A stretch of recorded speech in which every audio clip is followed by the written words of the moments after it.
the website you showed. Is there a I guess my question is the pricing data actually available, or is it kind of a black box within all of these different facilities? Does that make sense? It's actually available on like several websites, but they're not like real time. Like sometimes they would say like, okay, it costs like $3,000, but there's a lot of hidden costs add on to it. And does that answer your question? Yeah. I guess my question is more about the feasibility of the products as an initial matter. And then the second question I have is the 8% fee. I guess the first question is who pays it, right? And then the second question is, depending on who pays it, is that the right number? So the 8%, how I calculate 8% is like the current model right now would be the lead gen model. They usually take 8% would be the first month of like the year of the renting, and it will be paid by the senior facility. Okay. Yeah. So it would be the cost would be incurred Yes. by the actual facility itself. Yes. And do you think is that like a market rate? Do you think you'd be able to have facilities want to sign up and actually pay that fee? That's the market rate right now, and I was thinking about like the business model too, but it will be so how we will encourage them to sign up would be obviously with like more users, but it's also like we have to acquire users, then we have to partner with we have like existing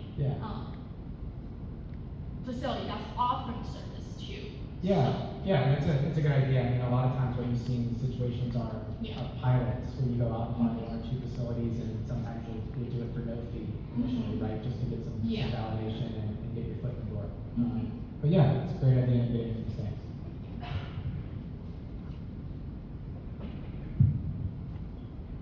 Phenomenal ideal customer profile. Obviously, the total addressable market and serviceable operable market, serviceable addressable market are massive, and you think the profile of a type of business that will only grow in number over time. There are a number of other platform companies that have built software just for the senior care facility in terms of their sales and marketing capabilities. Further is a software company that has some employees here in Charleston, for example, and they built a lot around email messaging, other sorts of capabilities that help these senior care facilities interact with potential customers and residents through social media platforms.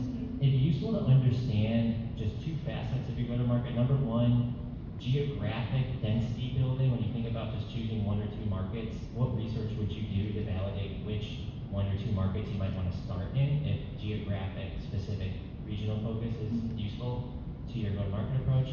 And then number two, what would you do to gain more insight as to what more senior care facilities want in terms of a conduit for interacting directly with people who, based on whatever information you can glean from public profiles, are very likely in the market for finding a place for their loved ones? So the first question is, could you repeat the first question one more time, please? Certainly, yeah. I mean, it'd just be useful to understand, how would you validate one or two markets where this would be your initial focus in? Would you, for example, pick a market where there's a large number of aging individuals? Like, how would you pick one or two regions to focus on or cities to focus on as your initial geographic areas, if that is part of your go-to-market approach? So I think Charleston will be a great market because like there's a lot of people actually moving to Charleston, and a lot of my friends, like parents, they're actually selling their homes like either in like New Jersey or Philadelphia to move here, and then they're all like in that range like above 55, and there could be like looking to like a 55 plus like community like senior communities, and I think that's the one factor that I choose Charleston. And for the second question is, I definitely think we need to hire like a subject like matter expert. Yep. Yes, to break into the senior care industry because it's a very hidden industry, and like I think that's why like they're very protective of like their like business model, and like all the data is not available. Very informative, thank you.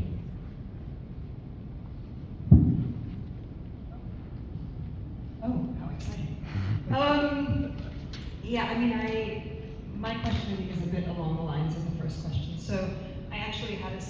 similar problem myself in product, where we tried to match up college students with universities and provide them with accurate tuition numbers, only to find out that the universities were not at all interested in providing this information because the idea is the student goes to the pretty campus, makes a bond with whoever is trying to sell them, and the price can range quite a lot.